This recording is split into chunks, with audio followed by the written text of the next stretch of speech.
Hey everyone, this is Jared, one of the creators here at Wisecrack. With Halo 5 now on the shelves, we thought there's no better time to explore some of the more interesting things happening under the surface of this blockbuster franchise. So without further ado, welcome to this episode on identity and religion in Halo.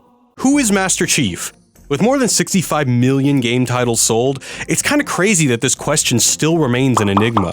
But it's sort of the reason to play the game, beyond blowing up aliens and riding around in warthogs. Master Chief is often regarded as one of the top-rated video game characters of all time. But how is that possible if we know so little about United Nations Space Command Master Chief Petty Officer John 117? I suppose the problem starts with a much more complicated issue: identity itself. One's identity is never cut and dry or easily understandable. Identity is always messy, unclear, and ambiguous. Not only is Master Chief's identity mysterious because we never see his face, there's more. His name is essentially a rank and number, and also because he isn't really alone in all that armor. Sleep well? Master Chief's AI Cortana is your guide through the Halo universe. She progresses John through the game, explains most of the storyline, and is also a sort of quasi-lover for the Chief. Come on, Chief. Take a girl for a ride. It might be possible to read Halo as a feminist text by discussing the hybrid space created by John and Cortana's cyborg existence, a la Donna Haraway and her Cyborg Manifesto. Yes, that's a real thing, go look it up. But Halo 4 pretty much shits all over this possibility when the message essentially becomes Cortana is a damsel in distress who as a woman shouldn't think too much because, well, that's dangerous. Literally, Cortana's rampancy causes her to think herself to death. But I guess the important thing is that everything is resolved because she serves her man well. Cortana's entire storyline is redeemed by getting to touch the Chief just once. I've waited so long to do that. Something about men in uniform, am I right? Perhaps identity in Halo can be best understood through the lens of American political scientist and philosopher William Connolly. He describes identity formation as a process of becoming, where a person is taught and chooses how they wish to be through an encounter with difference. Essentially, people not only define themselves by copying what is deemed cool or acceptable, but also by distancing themselves from things deemed unacceptable by society. It is through this process of differentiating that people form communities and self-identify, whether it be as a mother, son, queer, garbage man, white, soldier, writer, gamer, etc. Which brings us to the essential aspect that permeates the narrative of Halo, as well as the second section of this video: fear of the unknown. Or as fancy philosophers like to say, fear of the other. There is much talk. It's important to remember the historical context surrounding Halo. Premiering in November 2001, it would perhaps be naive to assume the game is free of the ideological politics of the time. Coming directly after the 9/11 attacks, Halo mirrors several elements of the current war on terrorism. I mean, for one, the Arbiter, a disgraced warrior, is promised forgiveness and eternal salvation if he accepts a suicide mission. You will die, as each Arbiter has before you. No elaboration necessary. Whether it's something like the radical Islam at the center of the World Trade Center attacks or the fanaticism that motivated the Oklahoma City bombing, at the heart of terrorism is fundamentalism, or the belief that a particular creed or conviction is objectively correct and worth dying or killing for.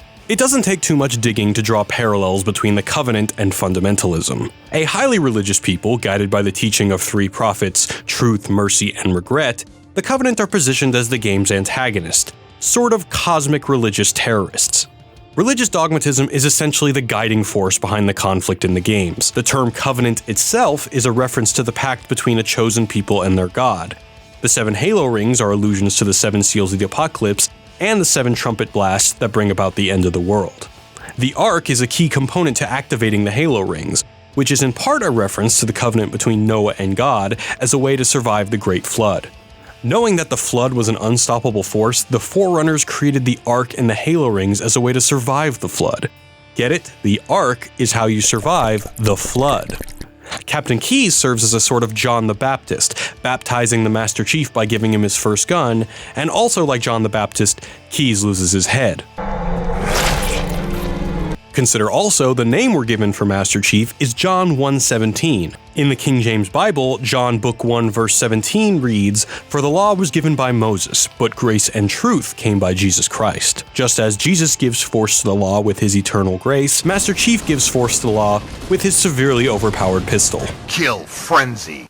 Given the multiple times that Master Chief is resurrected at the end of each Halo game, it's not too much of a stretch to draw the comparison between Master Chief and the Big JC. Yes, it doesn't take a philosophy major to see the religious undertones in all of this. The Covenant worshipped the Forerunners, an ancient alien race that constructed the Halo rings. The Covenant believed these rings were constructed for them as the chosen people, or reclaimers of the Forerunner's mantle. Only by activating the rings will their people achieve eternal salvation. With humanity, the Covenant are confronted with a race of people that make a similar claim to ascension and access to the divine. When confronted with an ideology in direct opposition to their own, there are a few options. The Covenant can accept that there are multiple claims to the truth, or they can exterminate any threats to their faith. Connolly uses the term exclusive humanism to describe the belief that people have when they assert that they have the God market cornered and everybody else can literally go to hell. The interplanetary war in Halo starts with an attack on a human colony planet called Harvest, where the Covenant attackers proclaim, "Your destruction is the will of the gods, and we are their instrument." Promised the great journey by the Covenant prophets, the Covenant elites, brutes, jackals, and other mobs fall into line and start blowing shit up. It turns out it isn't so much salvation as it is a cosmic death trap, but that's neither here nor there. When you take into account the clearly deliberate names Harvest and the Great Journey, all this starts to sound less like religious fundamentalism and more like manifest destiny, or the idea behind the civilizing missions of the early colonial America. Harvest is reminiscent of the early colony life. The harvest of crops, Thanksgiving, and the pilgrims that originally came to America are all part of the sort of storybook version of American settlement that we were taught in grade school, when in reality it was anything but a great journey or a children's tale. The Great Journey is salvation promised only for the advanced. For the Covenant, the human race is primitive and can't ascend. They aren't promised salvation. And desecrated with their filthy footsteps. This language of primitivism versus the rational or civilized goes all the way back to Descartes. Basically, it's easier to subjugate an entire population when they are reduced to a status less than human, as inferior. Similar to the dynamic between the humans and the Covenant, the construction of American sovereignty, of national identity creation, comes partly from the displacement, assimilation, and eradication of the native cultures of North America. Stripping of land rights from the natives was justified in part through the dehumanization of their people. They were uncivilized savages, primitives, brutes, heathens, not people. The major event that frames Halo is the fall of Reichle, a human colony laid to waste by the Covenant.